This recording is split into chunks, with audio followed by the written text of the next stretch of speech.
Hello YouTube, Salivate Metal here with another very interesting story. You remember the video I did showcasing a story about gold bars found inside of a tank? Well, this one's a little bit different, a little more quaint, a little more peaceful, a little more musical. John Smith had sent me a notice via email here about a hoard of gold found inside of a piano in a family mystery. And so here we see this particular story here talking about all this gold found inside of a piano and the story behind it. Very, very interesting indeed.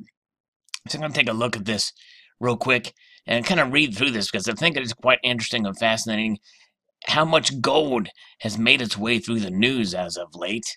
Maybe someone's trying to tell us something. So it talked about how that the piano hoard is not just a collection of musical instruments, but rather a group of 913 gold sovereigns and half-sovereigns found stashed under the keyboard of a Broadwood and Sons upright piano made in 1906. Martin Backhouse had been asked by the piano's owners, the Bishop's Castle Community College, to tune the newly acquired instrument, and in the course of doing so, he removed the keys and noticed 7 cloth-wrapped parcels in spaces which should have been empty. Looking inside one, he noticed the gold coins and immediately informed the school. The school, knowing they hadn't put the coins there, then in turn contacted H.M. Coroner of Shropshire, John Ellery, as required by the law under the Treasury Act of 1996. And that act, by the way, says that essentially that if there's a value of more than a certain amount and it's below and it's older than a certain, I think it's 300 years or something like that, it falls under the Treasure Act of 1996. The sequence of events often perplexes people who usually associate coroners with investigations into sudden and suspicious deaths, which in truth is part of their role. But in England, Wales, and Northern Ireland, coroners also act as the Crown's representative in cases of potential treasure, a legal term defined by the Treasure Act. It is also why you're reading about the piano hoard in a British Museum blog. The British Museum acts as a treasury registry for all finds of potential treasure from England and performs the secretarial work of the Treasure Valuation Committee, an independent body that recommends values for treasure finds to the Secretary of State. Furthermore, the British Museum coordinates the Portable Antiquities Scheme, a network of regional finds liaison officers who record archaeological finds discovered by the public on a free-to-use database. Importantly in this story, FLOs, Federal Finds Liaison Officers, who support coroners in their treasure work, in the FLO to Shropshire and Herefordshire, Peter Ravel has also been heavily involved in the case.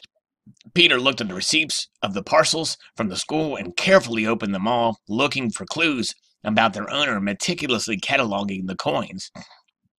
The point of the Treasure Act is to ensure that important archaeological finds are reported, allowing everyone to benefit from the knowledge of their discovery, and allow public collections and museums the opportunity to acquire them.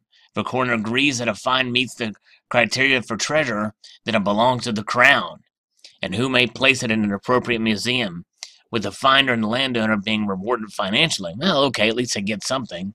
And as I mentioned earlier, it meets the criteria of being more than 300 years old, made of gold or silver, and constitutes a group of coins more than 300 years old, or prehistoric base metal. Over 1,000 discoveries of this type are reported in law by the British Museum every year, and hundreds acquired by museums, enriching our culture and understanding of the past. Look at that. It's amazing to see those coins. Very, very nice indeed. So what about the hoard itself?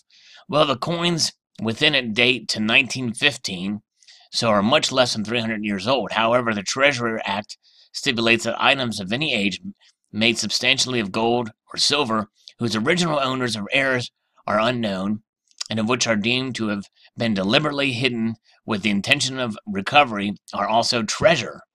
This is the heart of the matter for coroner, who had to determine whether the piano hoard fitted all those criteria. In practice, very few gold and silver items that are less than 300 years old do, because of their owners or heirs are known. It is impossible to say whether they have been hidden with intention or recovery.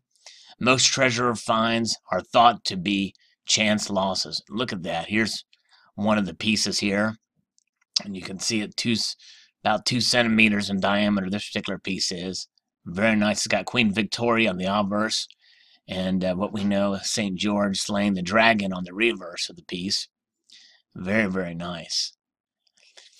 Central to the piano hoard story is that it certainly seems to have been put away for safekeeping. The coins are clearly made substantially of gold, 91.7%, so the main concern for the coroner was to investigate any information about a possible owner of the hoard or their heirs.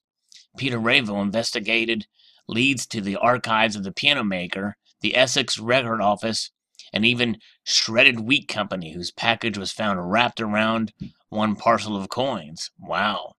I think that's a cereal. Shredded wheat. He concludes that the coins couldn't have been hidden earlier than the 20s, but nothing identifying the owner of the coins was traced. Working with Pete and the British Museum, the coroner issued several press releases appealing for more information. Over 40 claimants and others have come forward with information, but as we now know, none could prove their claim to the coroner's satisfaction. As such, the coroner decided that the inquest on the 20th of April of 2017 that the hoard met the criteria for treasure. So now it's owned by the Crown and exercised if a museum wishes to acquire all or part of the hoard. And there's another interest from another museum. So very, very interesting. And there's an accompanying video to this as well. And I will post a link to that where it kind of describes it, and you can kind of see the coins and how they were packaged in there itself. It's a very interesting story, fascinating indeed. I hope you enjoyed this video. Like to extend a multitude of gratitude to y'all for watching, and encourage you to please rate, comment, and subscribe.